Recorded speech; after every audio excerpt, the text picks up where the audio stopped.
이번 옵션 만기가 좀 이제 시장에 어느 정도 뭐랄까요? 체력을 좀 검증해 볼 수 있는 시장이 어쩔 수 없이 공매도 영향권에서 좀 대형주들한테 불리한 환경이 계속 좀 조성되고 있으면서 지금 시장이 선호하는 섹터는 서프라이즈 섹터. 오늘 모신 분은 유안타증권의 박진희 부장님입니다. 안녕하세요. 네, 안녕하세요. 네, 오늘 정말 대단한 하루였죠? 네, 맞습니다. 오늘도 어제 이어서 외국인들이 2조 7천억 매도했고요. 그걸 전부 개인들이 받으면서 주식시장을 좀 방어를 그래도 완만하게 이제 방어를 했는데요. 오늘 시장에 대한 이야기 먼저 좀 해주시죠. 네, 정말 우리 개인 투자자분들 이 정도쯤이면 나라에서 상 줘야 되지 않을까. 온몸으로 외국인들의 매도를 다 받아내고 있고요. 기관은 뭐 관망하고 있는 상황이니까 정말 개인 투자자분들이 오늘 뭐 이렇게 어제 오늘 받아내신 만큼 나중에 그 부분이 꼭 수익으로 돌아갔으면 하는 바람입니다. 오늘 시장이 전체적으로 좀 조정을 많이 받았고요. 뭐 아시다시피 어제 미국 시장이 급락을 하면서 이 부분이 그대로 뭐 우리 시장에 고스란히 영향을 줬다라고 보실 수가 있겠는데요. 뭐 최근에 아시다시피 이 충격은 이제 미국의 이제 고용 지표에서부터 이제 충격이 오기 시작했고, 그 다음에 이제 최근에 이제 각종 뭐 원자재라든지 이런 부분들, 상품 관련되어 있는 그런 부분들이 상당히 좀 강세를 보이다 보니 이 부분을 원자재 가격이라든지 상품 가격의 강세를 보이다 보면 당연히 이런 부분들이 인해서 최근에는 이제 뭐 이게 뭐 인플레라는 부분이 이제 경기 회복 과정에서 당연히 좀 따라올 수 있는 부분이다라고 시장에서 좀 용인을 하는 상황이었었지만 또 이게 너무 급등을 하다 보니까 요새 철강 가격 너무 많이 올랐다고 청와대에 국민청원 넣으시는 분도 있더라고요. 그러니까 공장을 하는 분인데 이제 그런 부분들로 인해서 너무 힘들다. 뭐 이런 부분들이 그렇죠. 그 정도로 좀 힘든 부분들이 있어요. 그래서 이런 부분들은 사실 기업 자체 입장에서는 이제 원자재들을 조달할 때 제품 원가 부분에 있어서 당연히 가격이 올라가죠. 그렇게 되면은 이제 본인들이 손해를 감수하면서 제품 가격을 안 올릴 리가 없잖아요. 그러다 보니 이제 또 제품 가격이 올라가게 되면 또 그런 상품 가격 상승으로 인해서 소비자들의 또 소비 효과가 줄어들 수도 있겠고, 또 내 소득은 줄 줄 알았는데 오히려 소득이 준 것 같은 효과를 볼 수도 있잖아요. 그러다 보면 또 이제 화폐 가치를 어느 정도 그 물가 수준에 맞춰줘야 되기 때문에 또 금리 인상이 나타날 수 있고, 이런 부분들이 또 시장에 또 유동성을 조일 수 있는 효과로 가져갈 수 있겠다는 계속 이제 스토리가 옮겨지면서 이제 시장에 좀 조정이 나왔었죠. 그래서 특히 이제 상품 가격, 원자재 가격, 최근에 뭐 아시다시피 구리 가격도 상당히 많이 오르고, 이제 철강 가격도 좀 많이 오르고, 뭐 아시다시피 뭐 차량용 반도체는 계속 품귀 현상을 빚고 있는 상황 속에서 뭐 식탁 물가도 올라간다고 해서 최근에 또 음식료 섹터주들도 막 급등하고 있듯이 모든 게 다 이제 급등하는 현상들이 나타나면서 오히려 좋다 했던 부분들이 오히려 하면서 이것 때문에 좀 안 될 수도 있겠구나 라는 이런 시장의 생각이 최근에 좀 관련되어 있는 경기 민감 섹터주들로 일정 부분 차익 실현 매물이 나오고, 또 장중에 또 대만 급락 나오면서 시장이 좀 상당히 좀 화들짝 놀라면서 IT 섹터주들이 급락하는 흐름들이 좀 많이 나타났어요. 특히 뭐 삼성전자 같은 경우도 8만 원 깨지는 흐름이 장중에 좀 있었고, 이제 하이닉스 같은 경우도 12만 원 깨지고, 뭐 삼성 전기도 급락하고 LG전자, LG이노텍 같은 대형 IT 섹터주들이 다 급락하면서 시장을 상당히 좀 위태롭게 만들기도 했었는데요. 개인 매수세가 좀 들어오면서 일부 종목들은 후반에 좀 낙폭을 좀 줄이는 흐름들도 좀 나타나고, 또 장 후반에 대만 같은 경우도 낙폭을 상당히 좀 줄이고, 특히 중국 같은 경우도 오히려 플러스로 끝났거든요. 그런 흐름들이 나타나면서 변동성은 컸었는데, 사실 내일이 옵션 만기라서 시장이 오늘 더 또 변동성을 많이 보였던 것 같아요. 그래서 좀 혼란스러웠지만 그 혼란스러운 과정 속에서도 시장은 어느 정도 좀 뭐랄까요, 가격적인 부분들이 좀 많이 과하게 올랐던 부분들은 좀 덜어내는 과정도 또 순기능도 좀 있었고, 그다음에 이제 그게 또 공매도가 시작되면서 아니라고는 말을 못 하겠어요. 공매도가 시작이 되면서 시장이 상당히 좀 변동성을 많이 보이고 있어서 그런 부분들 때문에 영향을 더 오늘 많이 받았던 것 같아요. 이번에 보니까 삼성전자, 하이닉스 어제 오늘 공매도가 평소에 비해서 아주 상당히 많이 들어와 있더라고요. 대부분의 시총 상위 종목들의 공매도가 상당히 좀 많은 편이에요. 하여튼 이제 투자자분들이 걱정하는 건 이건 뭐 옵션 만기일 내일이 좀 지나거나 혹은 내일 또 이렇게 전에 이렇게 힘들면 또 옵션 만기일 당일날은 좀 편안하게 넘어가는 경우도 많았잖아요. 네네. 이제 어떻게 될 것이냐, 좀 내일 하루 역시 터프한 하루가 될까요? 저도 5월달은 좀 이번 옵션 만기가 좀 이제 시장에 어느 정도 뭐랄까요, 체력을 좀 검증해 볼 수 있는 그런 변동성을 보이는 그 변곡점이다라고 이제 봤었는데요. 실질적으로 이제 공매도가 이제 5월 들어서 시작이 되고 또 이제 외국인 투자자들도 또 이제 공매도 상당히 많이 하고 안 하는 것 같지만 상당히 좀 많이 하고 이런 부분으로 해서 시장이 계속 억눌려지는 상황인데 그 안에서 이제 경기 민감주 섹터주들만 이제 달리다가 이제 이쪽으로는 또 오늘 아까도 말씀드렸지만 대만 급락. 근데 대만 급락도 요인이 좀 여러 개 나오고 있잖아요. 무섭던데요. 그 섹터별로 떨어진 거니까 네. 8% 9%대가 막 질비하던데. 네, 맞습니다. 뭐 장중에 TSMC 같은 경우 상당히 좀 급락하는 모습도 나왔었는데 뭐 루머들도 되게 많이 있었어요. 사실 이제 파운드리 업체잖아요, TSMC는. 그렇죠. 근데 이제 미국 쪽에서 자국의 이제 반도체 산업을 더 키우고 활성화. 이거는 또 계속 나왔던 얘기예요. 예전에서부터 나왔던 네, 얘기죠. 이제 자금을 계속 지원하는 부분들 이런 부분들로 인해서 이제 대만의 이제 TSMC가 오히려 좀 나중에 위험해질 수도 있지 않겠냐? 뭐 이런 논리도 또 있었고, 뭐 궁극적으로는 사실 대만은 코로나 모범 국가잖아요. 여태까지 한 1,200명밖에 없었다고 그러는데 이번에 좀 인도발 변이가 들어오면서 이제 10명?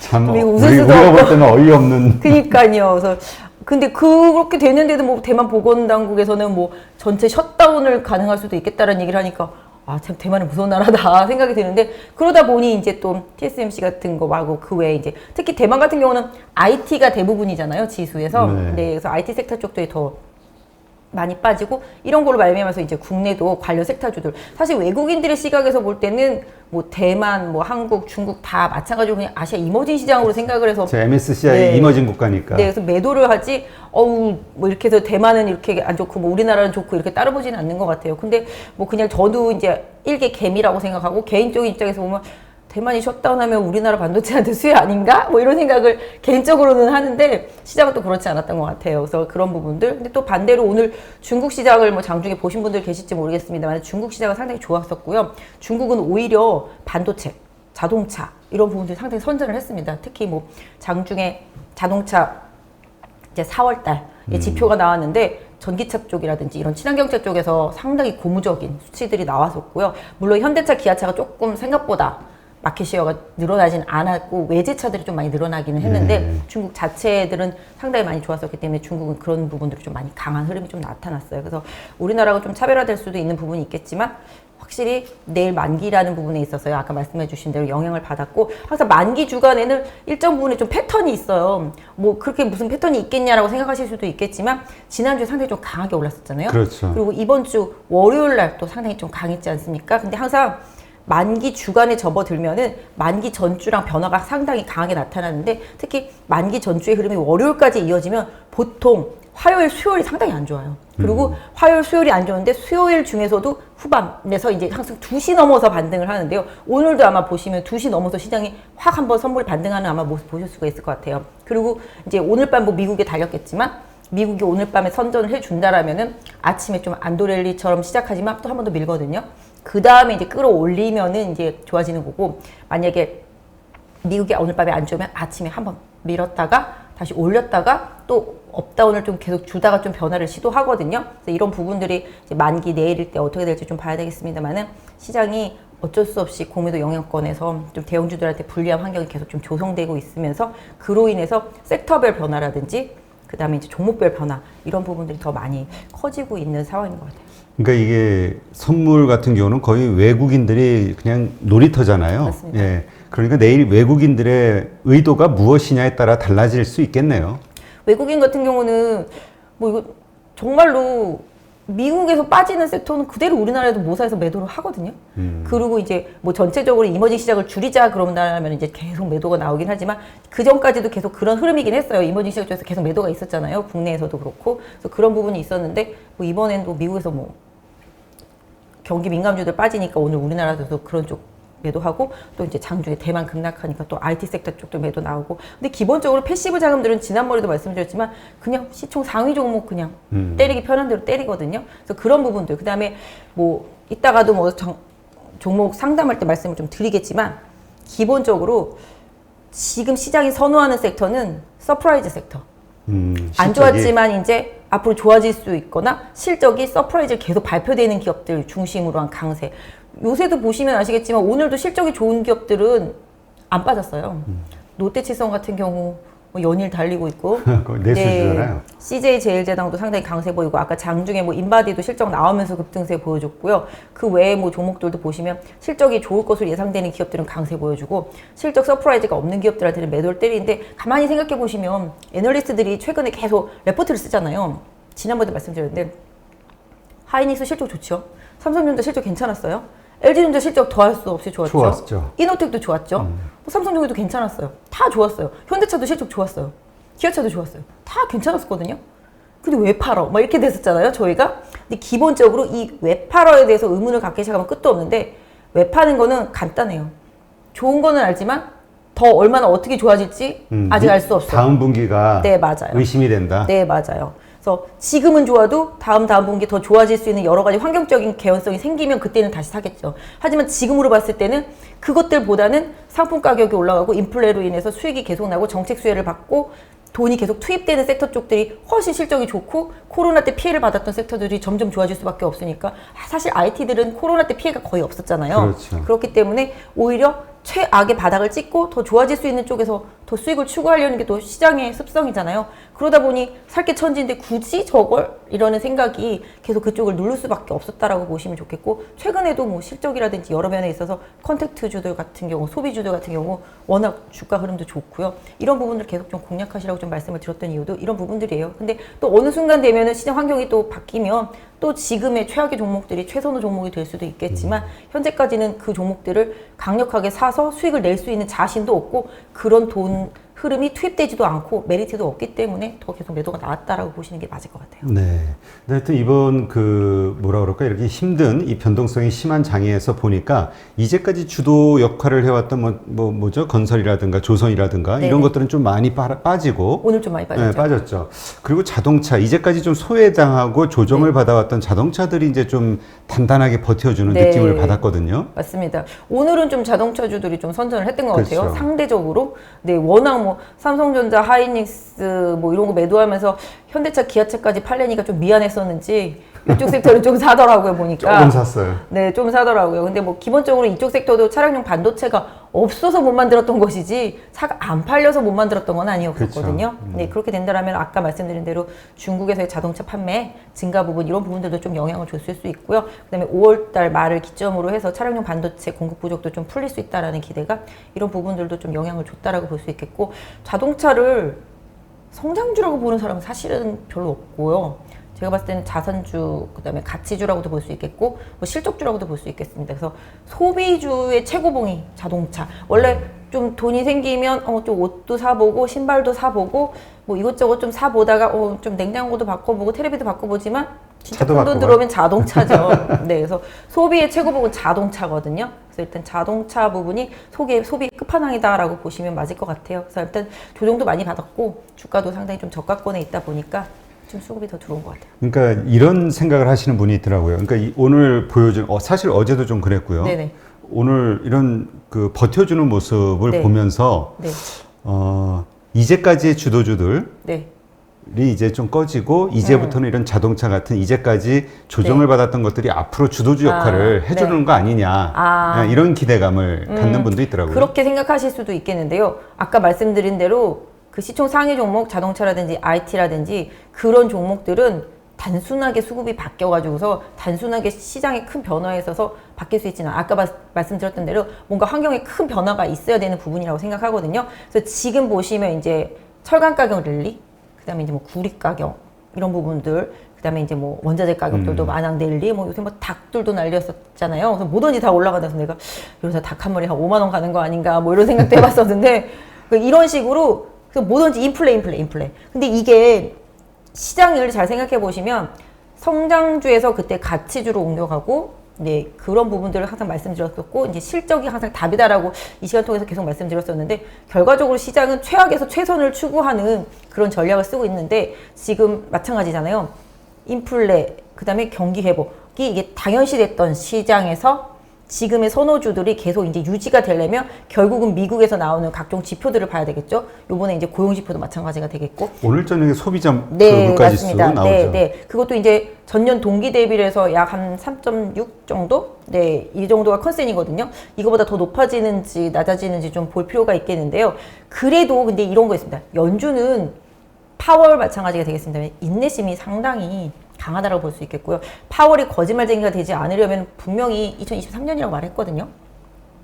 그렇게 급격하게 금리 인상을 시도하지는 않을 거라고 생각합니다. 다만 이제 테이퍼링 시기를 보시면 좋겠는데 사실 이 테이퍼링에 대한 언급을 6월 FOMC에서 하느냐, 뭐 그 이후에 가을에 9월, 뭐 11월 이때 하느냐라고 이제 계속 얘기들이 나오는데 이런 부분들은 논의가 돼야 되겠지만 기본적으로 물가는 인플레는 용인을 일정 부분 하겠다. 그리고 평균 물가 가치를 도입하겠다. 뭐 요번에 당장 이렇게 높아져서 바로 금리 인상, 테이퍼링 아니고 이걸 계속 점진적으로 관찰하면서 아 이게 추세적으로 조금 위험한 수준에 왔을 때 이제 테이퍼링을 시작한다라는 얘기를 하고 있기 때문에 이번에 올라오는 게 뭐 물론 당연히 좀 높을 거라고 생각을 하고 있지만 이 부분을 뭐 침소봉대해서 미루어서 빠르게 연준이 강하게 대응하지는 않을 거라고 보고 있거든요. 그래서 또 금리 인상 부분도 결국은 그냥 바로 금리 인상 아니거든요. 테이퍼링을 하고 나서 이제 물가가 어느 정도 평균적인 개념에서 어느 정도 딱 수준이 되고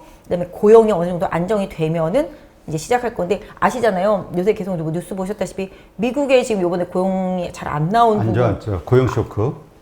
안 나온 부분이 그거잖아요. 돈을 많이 줘요, 제법. 미국에서는. 그냥 돈 주는 돈 갖고서 먹고 살아도 되는데 굳이 일자리를 구하지 않는단 말이죠.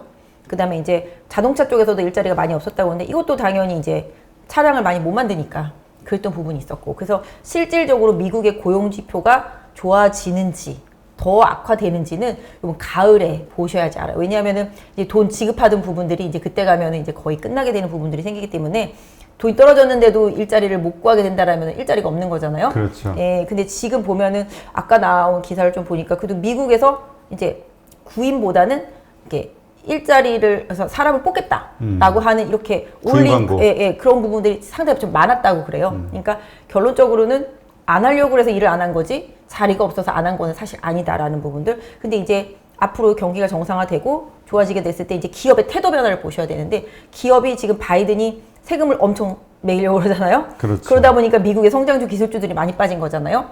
세금도 많이 매겨서 열받는데 고용까지 많이 창출하라 그런단 말이잖아요. 그러면 고용을 할 때 본인들도 생각을 하겠죠.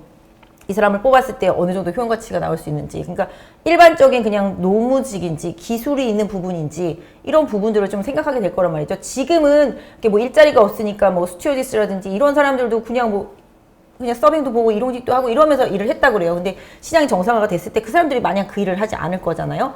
그랬을 때 이제 고용의 나중에 질을 좀 따지게 되겠습니다. 그래서 이런 부분들 본다라면은 실질적으로 미국의 테이퍼링과 금리 인상 이 부분에 영향을 주는 부분은 물가일 수도 있겠지만 실질적으로는 고용이다. 이 고용이 확실히 확인되는 시점이 이제 가을 정도라고 본다라면은 연준은 계속 인내심을 가지고 이제 기다릴 거라고 생각하고요. 다만 이제 최근에 급등했던 물가 왜 이제 원자재 가격들, 상품 가격들 이런 부분들의 지금 급등에 대해서는 어느 정도 좀 계속 제동을 거는 듯한 발언들이 많이 나오고 있잖아요.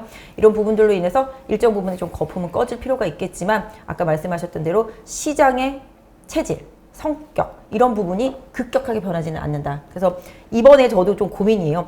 이번 하락 이후에 시장이 돌아설 때 정말로 급락했었던 IT 반도체, 자동차 이 대형주들과 뭐 그 밑에 있는 소부장들이 끌고 가줄 것이냐 아니면 지금 가던 종목이 다시 계속 갈 것이냐 요거를 확인해서 거기서 약간 좀 포트를 좀 조절해 주시는 게 좋아요. 가던 놈이 계속 가는지 아니면은 가던 놈이 쉬고 많이 빠졌던 놈이 올라오는지. 근데 저는 이렇게 생각해요. 가던 종목이 좀 쉴 수는 있어요. 그리고 많이 빠진 종목이 올라올 수는 있어요. 하지만 또 다시 바란스가 맞는 시점에서 또 변화는 이루어지거든요. 그래서 이거 빠져. 이거 다시 올라와. 그랬을 때 이 바란스 차이를 좀 이격이 벌어졌던 부분을 좀 좁혀주는 부분을 좀 활용하는 포트 조정이 향후에 좀 있는 게 좋긴 한데 그렇다고 해서 제가 봤을 때는 갑자기 삼성전자 하이닉스가 돌아서가지고 막 급등하면서 지수가 막 어느 정도 막 급등을 하고 잘 가던 이제 경기 민감주 섹터주들이 이제는 너무 많이 올라서 망가져 이렇게 돼서 시장 색깔 자체가 아직 변하지는 않는다고 보거든요. 다만 이제 둘 사이에 이격이 벌어졌던 부분을 좀 좁히는 그런 반등과 반락은 좀 있을 수 있다라고 보고 있어요. 네. 하여튼 뭐 인플레이션이라는 화두 하나 때문에 미국 시장도 뭐 기술주들이 이제 해야 된다 뭐 이런 뉴스들이 나올 네. 정도니까 하여튼 지금 기술주들이 좀 순환을 겪고 있는 상황인데 오늘 좀 특별한 뭐라 그럴까 우리 관심 가질 만한 그 종목들이 뭐 있었나요? 시장의 뭐 변동성은 뭐 아까도 말씀드렸지만 뭐 기술주들 말씀하셨지만 기술주들이 좀 가장 많이 약했죠. 최근에 지난번에도 이제 종목 상담할 때도 좀 봐드렸었던 뭐 네이버 같은 경우도 계속 좀 추가 하락하는 모습이었고 뭐 카카오도 좀 약세를 보였고 삼성전자도 이제 8만 원 이하를 깨는 흐름들도 나왔었고 하이닉스도 마찬가지 뭐 LG전자, LG이노텍, 뭐 삼성전기는 왜 이렇게 빠지는지 저도 보면서 이해를 못 하겠더라고요. 그러게요. 지금 카메라 모듈 관련해서는 좀 좋은 소식들이 계속 있잖아요. 아니 뭐 저기 뭐지 인텔인가에서도 뭐 계약을 맺자고 미리 그냥 뭐 밭대기 하듯이 좀 미리 선계약을 하자 이런 얘기들도 있었다고 그러는데 뭐 삼성전기가 답을 안 해줬다 그래서 내가 배짱 튕기나 뭐 이런 생각했는데 오히려 주가는 막 급락하면서 이해를 안 되는데 또 근데 돌이켜 생각해 보면 지금 4월 달에 중국에서 이제 스마트폰 판매 수치가 나왔는데 상당히 안 좋았어요. 전체적으로. 지금 스마트폰 그게 지금 TSMC 그게 모건 스탠리에서 나온 발표 리포트도 그게 있다고 하더라고요. 제가 노근창 센터장 말씀 들어보니까 반도체가 차량용 반도체가 부족하니까 좀 중하위급의 휴대폰 네. 반도체들을 땡겨다가 자동차로 써가지고 이걸 못 만드는 그런 상황이라고. 그런 것도 있고 그다음에 이제 코로나 때 이제 기저 효과를 봤던 스마트폰 판매 이런 부분들이 이제 조금 약간 좀 다운되는, 그러니까 막 와르르 샀다가 이제 좀 덜 사는 그런 분위기. 그래서 약간 좀 판매도 부진했던 부분이 있고요. 사실 뭐 삼성전기 같은 경우는 이제 MLCC 같은 경우 부분이랑 그다음에 이제 애플이나 뭐 LG이노텍도 마찬가지가 되겠습니다만 이런 부분들에 있어서 뭐 신제품 출시 늦어지는 부분들이랑 스마트폰 판매 줄어드는 부분들 이런 부분들이 다 영향을 좀 받고 있다라고 보실 수가 있겠습니다. 그래서 일단은 뭐 그런 부분들로 인해서 좀 조정을 받았는데요. 오늘 뭐 급격한 조정 때문에 뭐 한 주요 종목 몇 개만 좀 차트를 보면서 말씀드릴까요? 네. 그러면 삼성전기 상당히 좀 많이 빠졌죠. 음봉이 그냥 저 121선이. 네. 아니 저는 오늘 이렇게 거래량까지 실어가면서 던질 이유가 과연 무엇이었을까? 거래량도 꽤 실렸네요. 네, 과연 무엇이었을까? 음봉에서 거래량이 저렇게 실린다는 건 뭘 의미하는 건가요? 손절매도 있겠고요, 투매도 있겠고, 그러니까 못 건든 사람들이 이제 던지는 거겠죠. 근데 사실은 지난번에도 한번 차트 설명드렸어요. 대량 음봉에 이렇게 거래까지 좀 이렇게 실리고, 당겨서 확대해서 좀 봐주시죠. 네. 이렇게 대량 거래가 실리면서 음봉이 크게 나오면 오히려 어떤 면에 있어서는 급한 물량들이 다 해소가 되면서 오히려 좀 깔끔해지는 경우가 있어요. 그러게 저렇게 음봉 가운데서 대량 음봉 터지고 나서 그리고 좀 바닥권쯤에서 그랬을 때는 또 상승으로 반전되는 경우들도 많이 있잖아요. 네, 왜냐하면 이렇게 3일 정도 빠지는 거는 지난번에도 말씀드린 대로 뭐 반대 매매 효과라든지 신용 뭐 부족이라든지 이런 부분들도 있겠고 급한 사람들이 이제 공격적으로 매도 뭐 기관에 나오든지 뭐 로스컷도 나올 수가 있겠고요. 그래서 오히려 고점권에서의 음봉도 위험하지만 고점권에서의 음봉은 사실은 좀 매도 사인이라고 보시면 맞는데 저점권에서의 대량 거래와 음봉은 오히려 싸게 살 수 있는 기회를 제공하는 경우들이 좀 많이 있습니다. 그래서 지금 보시면 여기 제가 지금 선 그어드렸죠. 요 선 잠깐만요. 제가 선을 하나 좀 그어 볼게요. 또 2주 만에 나오니까 또 이렇게 기계를 잘 못 다루네요.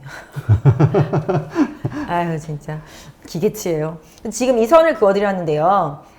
지금 이게 제가 생각할 때 삼성전기는 16만 원이 되게 상당히 좀 강력한 지지대입니다. 예전에 상승할 때도 여기 보시면 여기 16만 원대에서 조가 내서 여기서 왔다리 갔다리 하다가 그때부터 튀기 시작했거든요. 그리고 여기 양봉 나오면서 올라간 요 날도 보시면 저점이 딱 16만 원에 맞춰지고 있습니다. 여기 옆에 보이시죠? 그래서 16만 원에 대해서는 좀 강력한 삼성전기는 좀 지지력을 가지고 있는 종목이라고 볼 수 있을 것 같아요. 다만 이제 여기서 보시다시피 이제 60일선도 하락하고 20일선도 하락하고 근데 여기서 크로스는 안 났지만 여기 보시면 이날 여기 60일선 돌파도 실패하고 20일선까지 이탈하고 있습니다. 이날 4월 27일이에요.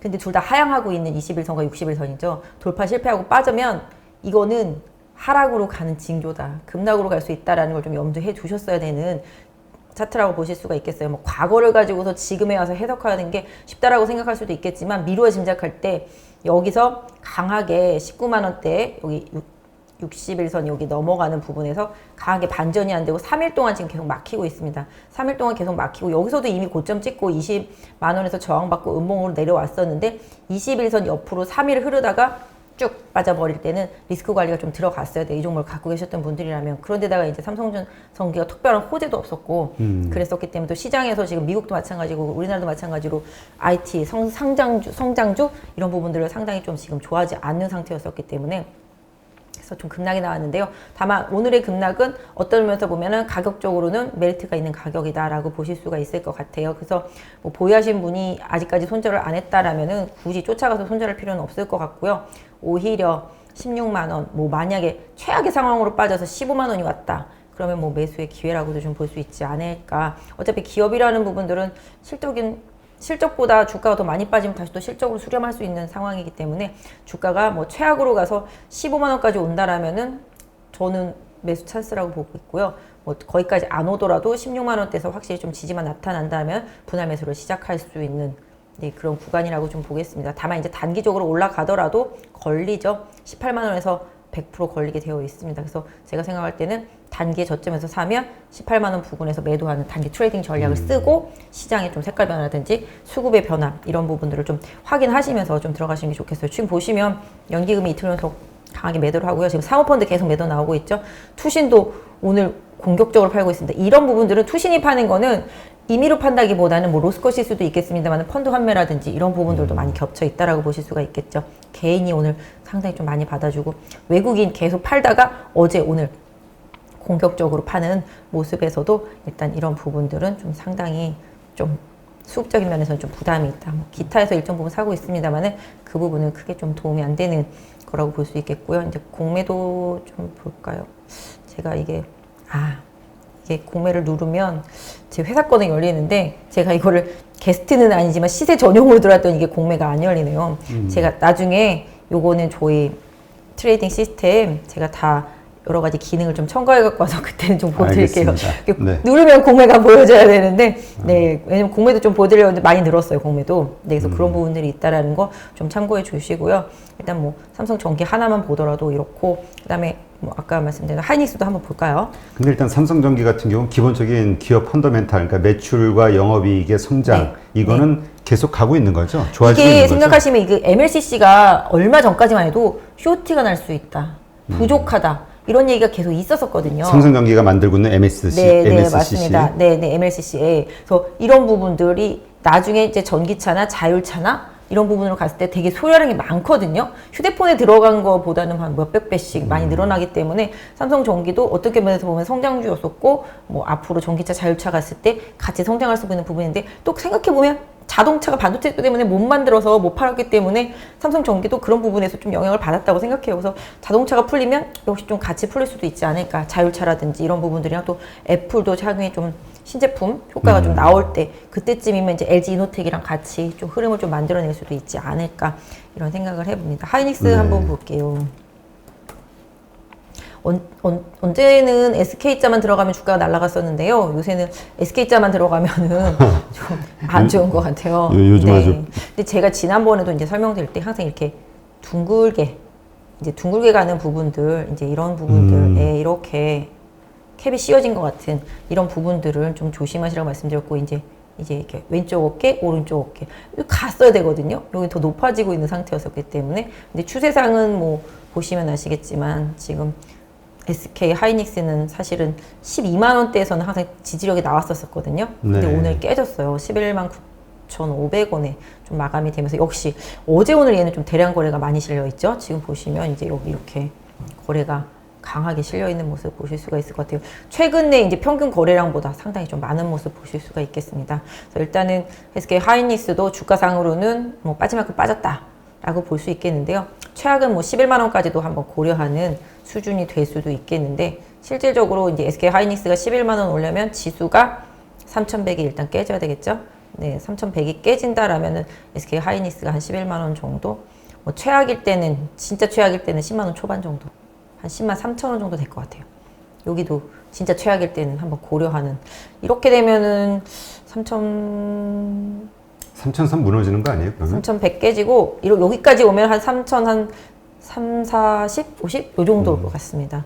네, 그 정도. 그게 그러면 그냥 원위치거든요, 거의. 네, 그렇게 되면 그 다음에 리바운딩에서는 이제 목표치가 12만 원대 정도로 낮아질 수밖에 없겠죠. 근데 일단은 잘 가기 위해서는 빨리 내일 뭐 이렇게 12만 원대 회복하면서 안정세를 좀 찾아줘야 된다. 그래서 하이닉스를 보유하고 계신 분들, 제 주변에 하이닉스 많이 빠졌다고, 삼성전자 많이 빠졌다고 이제 사서 이제 묻어둬야지라고 생각하시고 사셨던 분들이 이게 아닌데 이렇게 생각하시는 분들이 생기더라고요. 보니까 원래 삼성전자 사서 배당 받고 잘 가보려고 그랬었는데 그게 좀 시장이 항상 생각하는 것과는 좀 반대로 움직이는 케이스들이 많은데, 일단 하이닉스는 아까 말씀드렸던 대로 이틀 좀 거래 실리면서 급락한 상태라서 뭐 지난번 최저점 정도 생각한다라면 한 11만 7, 8천 원? 네, 이 정도가 저점이 형성이 된다라면은 오히려 좀 반등 나올 수도 있을 것 같고요.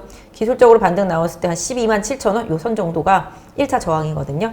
요거 뚫리더라도 제가 볼 때는 13만 원에서 13만 4, 5천에서 무조건 걸린다 생각하시고 1차적인 대응하시고, 그 뒤에 좀 시장 색깔이라든지 수급 바뀌는 거 좀 확인하시면서 들어가실 필요가 있고, 역시 연기금 계속 팔고 있죠. 네, 참 많이 팔았네요. 외국인이 이틀 동안 상당히 많이 팔았어요. 네. 어제 진짜 많이 팔았고요. 오늘도 많이 팔았습니다. 그래서 이런 부분들 좀 염두에 두시고요. 상당수가 공매도인 것 같더라고요. 네, 맞습니다. 지금 아까 제가 그 공매도를 못 봐드리는 게 안타까운데, 일단은 왜냐하면 선물을 사면 현물을 팔고, 현물을 사면 선물을 팔고, 이런 식으로 계속 그런 프로그램에 짜여진 대로 이제 움직이는 케이스들이 되게 많아요. 그리고 차익 거래를 하려면 또 그렇게 해야 되고, 기관도 그렇고 외국인들도 그렇고, 그러다 보니 더 특히 또 시가총액 상위 종목에 있는 종목들한테는 그런 차익 거래 대상이 좀 많이 되기 때문에, 그래서 그런 부분들이 있어요. 그래서 만기가 좀 지나면서 좀 바뀌는지, 내일을 지나면서 좀 바뀌는지를 좀 보셔야 될 것 같아요. 그리고 또 삼성전자 한번 봐드려야 되겠죠. 삼성전자 10만 전자 간다고 그러다가 이제 잘못하면 7만 전자 오게 생겼거든요, 지금. 그러니까 지금 일부 분들은 이런 생각도 하는 거예요. 반도체 빅사이클이라며 이게 네. 그냥 사기 아니냐, 이런 심지어 이런 얘기까지 하는 분도 있어요. 왜냐면 빅사이클이 왔으면 올라야 되는데 자꾸 떨어지니까. 근데 예, 지난번에 말씀드렸잖아요. 지금 약간 그 수급 불균형 때문에 이게 다 중국 때문인데요. 진짜 뭐라고 할 수가 없네요, 진짜. 미세먼지도 다 중국 때문이고, 지금 철강 가격 급등도 다 중국 때문이고, 다 중국 때문인데, 반도체가 처음에 이제 막 부족한 것도 중국에서 계속 사재기를 해대니까 부족한 부분이 있어서 공급 불안 때문에 와 막 난리 쳤었는데, 또 이제 그런 그 사재기했던 현상들이 좀 완화가 되기 시작하니까 이제는 공급이 정상화가 되고 오히려 거꾸로 좀 수요가 지금 안 늘어나고 있는 상태가 돼버려서 오히려 나중에 공급이 더 늘어나는 거 아니야? 이런 생각까지 발전하고 있는 상황인 것 같아요. 근데 이제 기본적으로 반도체는 제가 생각할 때는 사이클이 상승하는 사이클은 맞고요. 그 다음에 전기차든 자율차든 앞으로의 IT, 무슨 산업이 발전하는 데 있어서 반도체 중요성은 상당히 커요. 근데 다만 이런 것 같아요. 예전에도 보면 나도 증설, 너도 증설, 다 증설? 호황이니까 당연히 증설하죠. 근데 그 증설이 완벽하게 딱 오케이가 되고 나면 그때부터 주가가 안 간 케이스들이 많아요. 다 증설했기 때문에 화학주들도 그렇고 정유주들도 그렇고 예전에 보시면 다 증설해놓고 나면은 한 3년은 내리빠졌었거든요. 근데 이제 증설을 하려고 다들 발표를 하잖아요. 뭐 TSMC도 뭐 미국에서 5배 증설한다고 그러고, 삼성전자도 6월 달이면은 증설 발표할 것 같잖아요.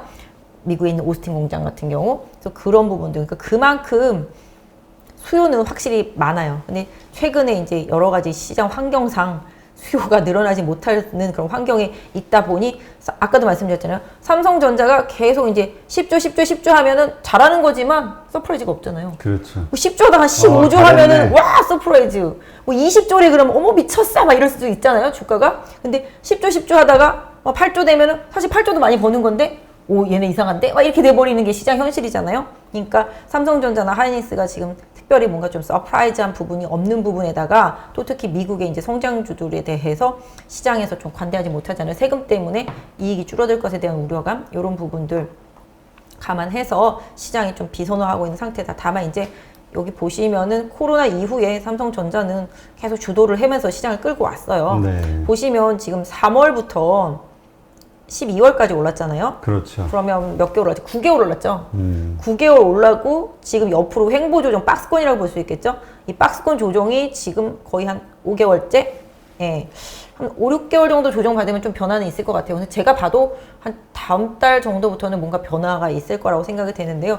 그 변화가 밑으로 가면 안 되는데 뭔가 지금은 이제 삼성전자는 누가 봐도 박스권이잖아요. 제가 여기 그렇죠. 줄 그어드린 대로 이 8만 원에서 여기 8만 6천 원 오르내리는 박스권, 8만 원에서 8만 6천 원 오르내리는 박스권. 이 박스권이 탈피되면 뭔가 변화를 시도하겠지만 기본적으로 이제 다시 또 8만 원 깨고 내려가면은 삼성전자도 리스크적인 측면에서 본다라면은 한 7만 5, 6천 원까지도 가능하다. 삼성전자가 7만 5, 6천 원 오면 지수는 3,100은 당연히 깨지고요. 한 3,080 뭐 이 정도라고 생각해 보시면 될 것 같아요. 근데 지수가 그렇게 깨질 만한 뭔가 환경적인 부분들이 좀 생기는지는 봐야 되겠어요. 지금 여기 보시면 여기 나스닥 선물 아까보다 많이 좋아졌어요. 장중에는 한 0.9% 정도? 0.9% 정도 빠졌었는데 지금 0.09% 정도잖아요. 많이 좋아졌네. 예, 하락폭이 많이 좋아졌어요. 또 오늘 밤에 잘하면 좀 반전을 한번 기대해 봐도 되지 않을까. 그랬으면 좋겠네요. 그냥 제 바람인데요. 네. 네, 그래서 삼성전자는 거의 국민 주식이랑도 마찬가지잖아요. 그래서 지금 뭐 계좌가 몇백만 개니 뭐. 네, 예전에는 포스코가 국민주였었는데 지금은 삼성전자가 국민주라고 할 정도니까 좀 모든 개인 투자자분들을 위해서 좀 좋은 흐름이 나와줬으면 좋겠는데 삼성전자는 항상 지금 8만 원인데요. 이 변화 시도하려면 한 8만 2,500원, 8만 3천 원은 강하게 거래량을 실어주면서 넘어주는 흐름이 나와줘야지만 추세 전환을 위한 변곡점이 진행될 수 있다라고 봐주시고 매매를 해주시는 게 좋을 것 같아요.